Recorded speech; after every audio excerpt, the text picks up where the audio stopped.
My beloved brothers and Mis sisters, queridos hermanos y hermanas, sentando aquí en el estrado, he observado en este centro de conferencias el amor 3 veces. Por la primera vez, desde COVID, lleno con discípulos devotos de Jesucristo, listos para aprender.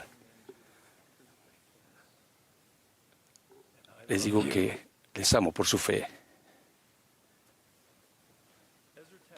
Ezra Taft Benson prestó servicio como presidente de la Iglesia de Jesucristo de los Santos de los Últimos Días desde noviembre de 1985 hasta mayo de 1994. Yo tenía 33 años cuando se convirtió en presidente de la Iglesia y 42 cuando falleció. Y sus enseñanzas y testimonio influyeron en mí de maneras profundas y poderosas. Una de las características del ministerio del presidente Benson fue su enfoque en el propósito y la importancia del Libro de Mormón. Hizo hincapié reiteradas veces en que el Libro de Mormón es la piedra clave de nuestra religión, la piedra clave de nuestro testimonio, la piedra clave de nuestra doctrina y la piedra clave del testimonio de nuestro Señor y Salvador. A menudo, él también hacía hincapié en las enseñanzas y advertencias sobre el pecado del orgullo que se encuentran en este testamento de Jesucristo. Una enseñanza en particular del presidente Benson me impactó enormemente y continúa influyendo en mi estudio del Libro de Mormón. Él dijo: el Libro de Mormón fue escrito para nuestros días. Los nefitas nunca tuvieron el libro, ni tampoco los lamanitas de la antigüedad. Fue escrito para nosotros. Mormón escribió cerca del fin de la civilización nefita. Bajo la inspiración de Dios, quien ve todas las cosas desde el principio, compendió siglos de registros, escogiendo las historias, los discursos y los acontecimientos que más nos serían de provecho. El presidente Benson continuó diciendo: cada uno de los escritores principales del Libro de Mormón testificó que escribía para generaciones futuras. Si ellos vieron nuestros días y eligieron aquellas cosas que serían de máximo valor para nosotros, ¿no es pensando en ello que deberíamos estudiar el Libro de Mormón? Constantemente deberíamos preguntarnos: ¿por qué inspiró el Señor a Mormón para que incluyera este relato en su registro? ¿Qué lección puedo aprender de esta admonición que me ayude a vivir en esta época? Estas declaraciones nos ayudan a entender que el Libro de Mormón no es principalmente un registro histórico que mira hacia el pasado. Más bien, este tomo de escrituras mira hacia el futuro y contiene principios, advertencias y lecciones que tienen por objeto las circunstancias y los desafíos de nuestros días. Por lo tanto, el Libro de Mormón es un libro sobre nuestro futuro y los tiempos en los que vivimos y en los que viviremos. Ruego la ayuda del Espíritu Santo al considerar ahora lecciones relevantes para nosotros del Libro de Lamán en el Libro de Mormón. El registro de Lamán y sus hijos describe a un pueblo que aguardaba el nacimiento de Jesucristo. El medio siglo que se relata en el registro de las Escrituras resalta la conversión y la rectitud de los lamanitas, así como la iniquidad, la apostasía y las abominaciones de los nefitas.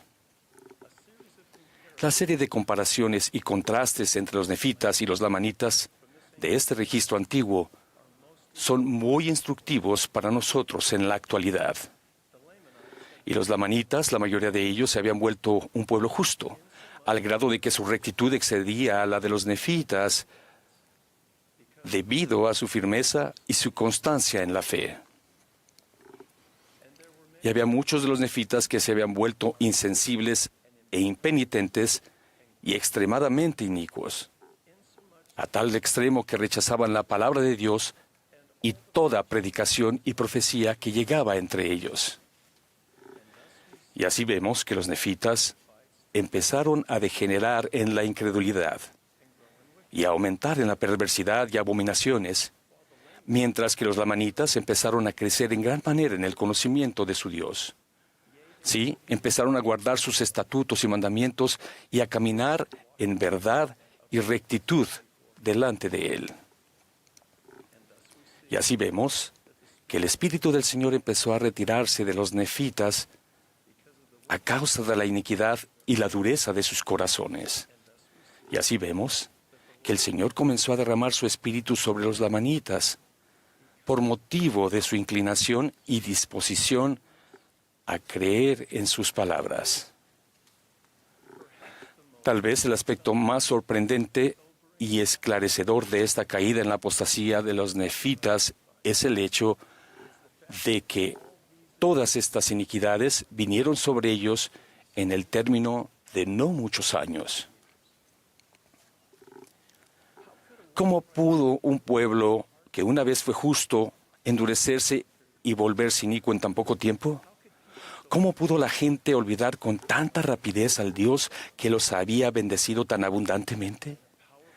De manera poderosa y profunda, el ejemplo negativo de los nefitas es instructivo para nosotros en la actualidad.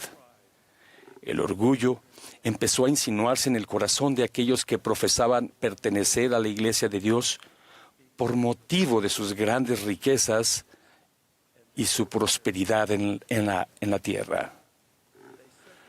Pusieron sus corazones en las riquezas y en las cosas vanas de este mundo, por motivo de ese orgullo que dejaron que entrara en sus corazones, que los ha ensalzado más de lo que es bueno, por motivo de sus grandes riquezas. Voces antiguas nos ruegan hoy en día, desde el polvo, que aprendamos esta sempiterna lección. La prosperidad, las posesiones y la comodidad constituyen una potente mezcla que puede llevar incluso a los justos a beber del veneno espiritual del orgullo. El permitir que el orgullo entre en nuestro corazón puede causar que nos burlemos de lo que es sagrado, que no creamos en el espíritu de profecía ni en el espíritu de revelación, que oyemos los mandamientos de Dios, que neguemos la palabra de Dios, que echemos fuera a los profetas, que nos burlemos de ellos y los vituperemos y que nos olvidemos del Señor nuestro Dios y no deseemos que nos gobierne y reine sobre nosotros el Señor nuestro Dios que nos ha creado. Por lo tanto, si no somos fieles y obedientes, podemos transformar la bendición de la prosperidad dada por Dios en una orgullosa maldición que nos desvíe y distraiga de las verdades eternas y las prioridades espirituales fundamentales. Siempre debemos estar atentos al sentido exagerado de importancia personal inducido por el orgullo, a la evaluación equivocada de nuestra propia autosuficiencia y al pensar solo en nosotros mismos en lugar de servir a los demás. Al centrarnos de manera orgullosa en nosotros mismos, también nos aqueja la ceguera espiritual y nos perdemos mucho, la mayor parte o quizás todo lo que sucede en nosotros y a nuestro alrededor. No podemos mirar a Jesucristo y centrarnos en Él como lo señalado, si solo nos vemos a nosotros mismos. Esa ceguera espiritual también puede hacer que nos apartemos del camino de la rectitud, que caigamos en senderos prohibidos y que nos perdamos. Al ciegamente apartarnos a nuestros propios caminos y seguir desviaciones destructivas, tendemos a apoyarnos en nuestra propia prudencia, a jactarnos de nuestro propio poder y a confiar en nuestra propia sabiduría. Samuel el lamanita resumió concisamente el alejamiento de los nefitas de Dios. Todos los días de vuestra vida habéis procurado aquello que no podíais obtener, y habéis buscado la felicidad cometiendo iniquidades, lo cual es contrario a la naturaleza de esa justicia que existe en nuestro gran y eterno caudillo.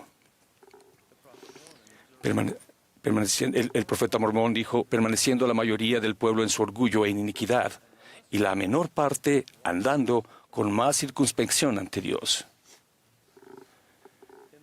En el libro de Elamán, el aumento de la rectitud de los lamanitas contrasta claramente con el rápido declive espiritual de los nefitas. Los lamanitas se volvieron a Dios y llegaron al conocimiento de la verdad al creer en las enseñanzas de las Santas Escrituras y de los profetas, al ejercer fe en el Señor Jesucristo, al arrepentirse de sus pecados y al experimentar un potente cambio de corazón. Por lo tanto, cuantos han llegado a este punto, sabéis por vosotros mismos que son firmes e inmutables en la fe y en aquello con lo que se les ha hecho libres. Fijaos en que la mayor parte de ellos se hallan en la senda de su deber y andan con circunspección delante de Dios y se esfuerzan por guardar sus mandamientos y sus estatutos y sus juicios. Y con infatigable diligencia se están esforzando por traer al resto de sus hermanos al conocimiento de la verdad. Como consecuencia, la rectitud de los lamanitas excedía a la de los nefitas, debido a su firmeza y su constancia en la fe. Moroni declaró, «He aquí, el Señor me ha mostrado cosas grandes y maravillosas concernientes a lo que se realizará en breve. En ese día en que aparezcan estas cosas entre vosotros, he aquí, os hablo como si os hallaseis presentes, y sin embargo no lo estáis. Pero he aquí Jesucristo me os ha mostrado y conozco vuestras obras». Por favor, recuerden que el libro de Mormón mira hacia el futuro y contiene importantes principios, advertencias y lecciones dirigidas a mí y a ustedes en las circunstancias y desafíos de nuestras días. La apostasía puede ocurrir en dos niveles básicos, el institucional y el individual. A nivel institucional, la Iglesia de Jesucristo de los Santos de los Últimos Días no se perderá por apostasía, ni será quitada de la tierra. El profeta José Smith proclamó, «El estandarte de la verdad se ha izado. Ninguna mano impía puede detener el progreso de la obra. La verdad de Dios seguirá adelante, valerosa, noble e independiente, hasta que haya penetrado en todo continente, visitado toda región, abarcado todo país y resonado en todo oído, hasta que se cumplan los propósitos de Dios y el gran Jehová diga que la obra está concluida». A nivel individual, cada uno de nosotros debe cuidarse del orgullo, no sea que lleguemos a ser como los nefitas de la antigüedad. Permítanme sugerir que si ustedes o yo creemos que somos lo bastante fuertes y firmes para evitar la arrogancia del orgullo, entonces quizás ya estemos sufriendo de esta letal enfermedad espiritual. En pocas palabras, si ustedes o yo no creemos que podemos ser afligidos ni atormentados por el orgullo, entonces somos vulnerables y estamos en peligro espiritual. En el término de no muchos días, semanas, meses o años, podríamos perder nuestra primogenitura espiritual por mucho menos que un plato de guisado. Sin embargo, si ustedes y yo creemos que podemos ser afligidos y atormentados por el orgullo, entonces haremos constantemente las cosas pequeñas y sencillas que nos protegerán y nos ayudarán a llegar a ser como un niño, sumiso, manso, humilde, paciente, lleno de amor y dispuesto a someterse a cuanto el Señor juzgue conveniente infligir sobre nosotros. Benditos son aquellos que se humillan sin verse obligados a ser humildes. Al seguir el consejo del presidente Benson y preguntarnos por qué el Señor inspiró a Mormón a incluir en su compendio del libro de Elamán los relatos, las admoniciones y las advertencias que hizo, les prometo que discerniremos la aplicación de estas enseñanzas a las condiciones específicas de nuestra vida personal y familiar en la actualidad.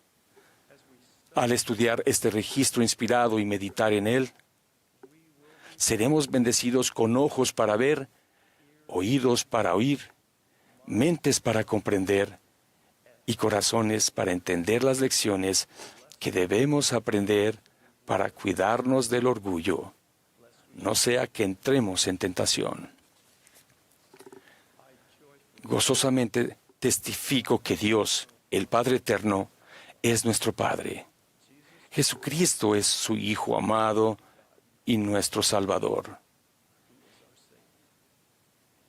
Y testifico que al caminar en la mansedumbre del Espíritu del Señor, evitaremos y venceremos el orgullo y tendremos paz en él. De ello testifico en el sagrado nombre del Señor Jesucristo. Amén.